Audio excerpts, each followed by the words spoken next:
Hello दोस्तों, आज हम बात करेंगे लकवे के पेशेंट को कौन सी कंसिस्टेंसी का खाना देना चाहिए। सॉलिड फूड देना चाहिए, लिक्विड फूड देना चाहिए, पानी देना चाहिए, गाढ़ा पानी देना चाहिए या बिल्कुल नॉर्मल पानी देना चाहिए। ये सारी चीज़ों पर हम बात करेंगे क्योंकि लकवे के पेशेंट में अक्सर खाना निगलने की बड़ी समस्या होती है और ऐसे केस में डिसाइड करना बड़ा मुश्किल होता है कि पेशेंट के लिए क्या अच्छा है, क्या बुरा, क्या चीज़ पेशेंट के लिए फ़ायदा करेगी, क्या नुकसान करेगी। तो आज इस कॉन्टेक्स्ट को हम डिस्कस करेंगे कि लकवे के पेशेंट को किस तरीके का फूड प्रोडक्ट, किस कंसिस्टेंसी का फूड प्रोडक्ट देना चाहिए, क्या फूड चॉइसेस होने चाहिए। आज का टॉपिक बहुत इंपॉर्टेंट है हर उस पेशेंट के लिए जिनको या जिनकी फैमिली में किसी को स्ट्रोक या पैरालिसिस का प्रॉब्लम है। टॉपिक पर जाने से पहले जो लोग हमारे चैनल पर नए हैं उन्हें रिक्वेस्ट करूँगा कि चैनल को सब्सक्राइब करें, वीडियोज़ को लाइक करें, शेयर करें, फॉलो करें, कमेंट करें, पूरा।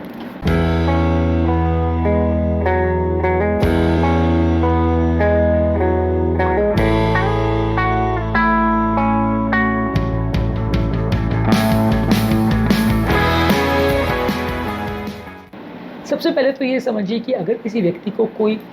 खाना निगलने में दिक्कत नहीं है, खाना चबाने में या निगलने में कोई खांसी नहीं आ रही, प्रॉब्लम नहीं आ रही, तो उस तरह के पेशेंट को सब नॉर्मल खाना दिया जा सकता है बिना किसी ऑल्ट्रेशन के। अगर उस व्यक्ति को चोकिंग नहीं हो रही है या खाना श्वास की नली में नहीं जा रहा है तो उस व्यक्ति को खाना नॉर्मल प्रकार से दिया जा सकता है, उसमें कोई दिक्कत वाली बात नहीं है। इसके अलावा अगर किसी व्यक्ति को खाना निगलने में दिक्कत आ रही है या खाना चबाने में दिक्कत आ रही है, उसकी अगर खाना चबाने की मसल्स में पैरालिसिस हो गया है या खाना निगलने की मसल में पैरालिसिस हो गया, जहाँ पे आपको चांस लग रहा है कि व्यक्ति खाना नहीं चबा पाएगा या श्वास की नली में कुछ चला जाएगा, तो वहाँ फूड को आप बहुत अच्छे से पका करके उसको देते, सॉफ्ट करके फूड को उसको देते। जैसे कि बहुत अच्छे से पका करके सब्जियाँ दे सकते हैं, बहुत सॉफ्ट मीट दे सकते हैं जिसमें कोई हड्डियाँ ना हो, मैश किए हुए पोटैटोज़ दे सकते हैं, अंडे को भुर्जी बना के या उसको स्क्रैम्बल करके आप दे सकते हैं। इस तरह का सॉफ्ट फूड आप पेशेंट को दे सकते हैं जहाँ निगलने में प्रॉब्लम है। इसके अलावा यदि किसी व्यक्ति को अगर बहुत ही ज़्यादा निगलने में प्रॉब्लम है और वैसा खाना भी नहीं खा पा रहा है, उसमें भी अगर उसको खांसी या ठसका आ रहा है, तो आप मिक्सी में खाने को चला के ब्लेंड करके उसका ब्लेंडर में एक मैश फूड प्रोडक्ट बनाते हो और वो पेशेंट को आप दे सकते हो। इस तरह के फूड प्रोडक्ट्स भी कई बार दिए जाते हैं जहाँ पे आप पेशेंट को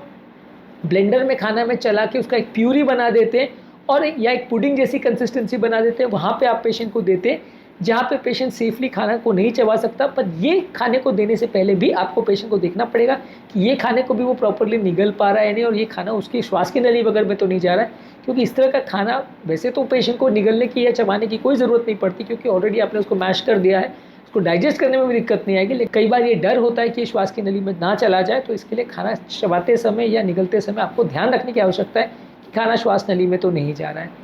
इसके अलावा आप मैकेनिकली ऑल्टर्ड फूड भी देते हो। कोई अगर पेशेंट को सीवियर डिस्फेजिया है लेकिन अगर वो बिल्कुल वैसा स्टेज में नहीं है जहाँ उसको बिल्कुल पानी वाला ही खाना चाहिए, तो वहाँ पे आप सब्जियों को या किसी चीज़ को बहुत ज़्यादा चॉपिंग करके, मिक्सिंग करके या ब्लेंडिंग करके बना सकते हो, जहाँ पे बिल्कुल पानी जैसा तो नहीं कर रहे हो लेकिन काफ़ी फाइनली उसको आप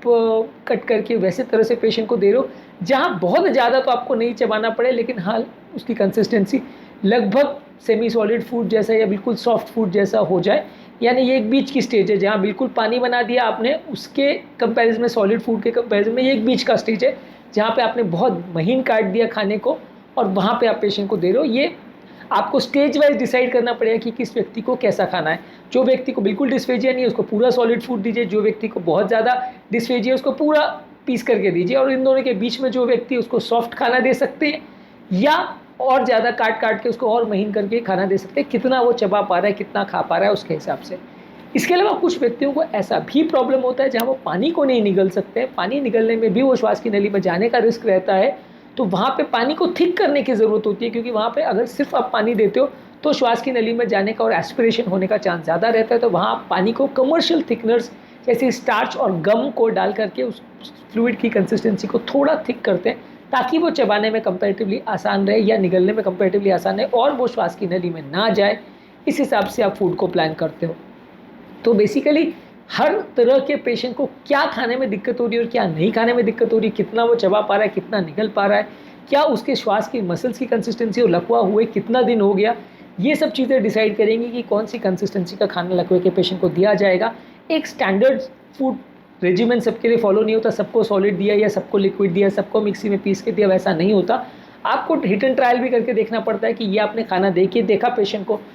को अगर दिक्कत आ रही है तो आपने उसको दूसरा तरह का खाना दिया, मतलब अगर आपने उसको सॉलिड फूड दिया वो नहीं चबा पा रहा है तो फिर सेमी सॉलिड दिया, फिर वो भी नहीं चबा पा रहा है तो और पीस के दिया, वो भी नहीं चबा पा रहा है तो पूरा मिक्सी में चला के दिया, वो भी नहीं खा पा रहा है तो फिर सीधा पानी दिया। तो ये आपको स्टेज वाइज देखना पड़ेगा कि आपका पेशेंट की कैपेबिलिटी क्या है। उल्टा भी कर सकते हैं कि बाई चांस अगर आपने बिल्कुल लिक्विड दिया, उसको कोई दिक्कत नहीं आ रही, तो फिर एक स्टेज आपने बढ़ाया, थोड़ा सेमी सॉलिड दिया, फिर थोड़ा सॉलिड दिया, फिर पूरा सॉलिड दिया। तो आप रिवर्स वे में भी हिट एंड ट्रायल कर सकते हैं कि पेशेंट क्या चबा सकता है, क्या खा सकता है। उसके बेसिस पे भी आप फूड की क्वालिटी को अपग्रेड या डाउनग्रेड कर सकते हैं। अपग्रेड से मतलब ये है कि लिक्विड से सॉलिड की तरफ जा रहे हैं, और डाउनग्रेड का मतलब है सॉलिड से लिक्विड की तरफ जा रहे हैं। वो इस बात पर डिपेंड करेगा कि उसको कितना डिस्फेजिया यानी खाना निगलने में कितनी दिक्कत है। दिक्कत ज़्यादा है तो ज़्यादा लिक्विडिफाई करना पड़ेगा, दिक्कत ज़्यादा नहीं है तो ज़्यादा सॉलिड फूड दे सकते हैं। ये पेशेंट की सिम्टम्स और उसकी क्या प्रॉब्लम्स हो रही खाना खाने के टाइम उस पर डिपेंड करेगा। तो बेसिकली कोई स्टैंडर्ड रूल नहीं है, लेकिन आप एक तरह से ट्राई कर सकते हो क्या पेशेंट है उसके हिसाब से। आज के टॉपिक में हमने बात करी लकवे के पेशेंट को फूड कौन सी कंसिस्टेंसी में देना चाहिए उसके बारे में, जो कि एक इंपॉर्टेंट टॉपिक है, क्रूशियल टॉपिक है। अक्सर लोगों को इस बारे में नहीं पता रहता है और लोग इसको गलत तरह से मैनेज करते हैं। कोई पेशेंट को सिर्फ सॉलिड देता है, कोई सिर्फ लिक्विड देता है। कई लोग तो ऐसे ही मैंने देखे हैं जो रायल्स ट्यूब में से चाय दे देते हैं पेशेंट को। अब गरम गरम चाय आप रायल्स ट्यूब में से दे दोगे तो पेट पूरा जल जाएगा पेशेंट का। तो ऐसे ऐसी मिस्टेक्स मत करिए, इसमें तो बहुत बड़ा प्रॉब्लम हो जाएगा कि पेशेंट को उल्टा प्रॉब्लम हो जाएगी और उसको इंटेस्टाइनल बर्न्स वगैरह भी हो सकते हैं, जो कि उसकी जान के लिए खतरा हो सकता है, मृत्यु भी हो सकती है पेशेंट की। तो ऐसी गलतियां कई लोग करते हैं जो कि लकवे के पेशेंट में नहीं करनी चाहिए। उम्मीद करूँगा कि आज के टॉपिक में कुछ नई बातें जानने को मिली होगी। लकवे के पेशेंट के डाइट और ओवरऑल फूड चॉइसेस पर हमने बहुत सारे वीडियोज़ किए, इनको ज़रूर चेकआउट करें। टॉपिक एंड करने से पहले जो लोग हमारे चैनल पर नए हैं उन्हें रिक्वेस्ट करूँगा कि चैनल को सब्सक्राइब करें, वीडियोज़ को लाइक करें, शेयर करें, फॉलो करें, कमेंट करें।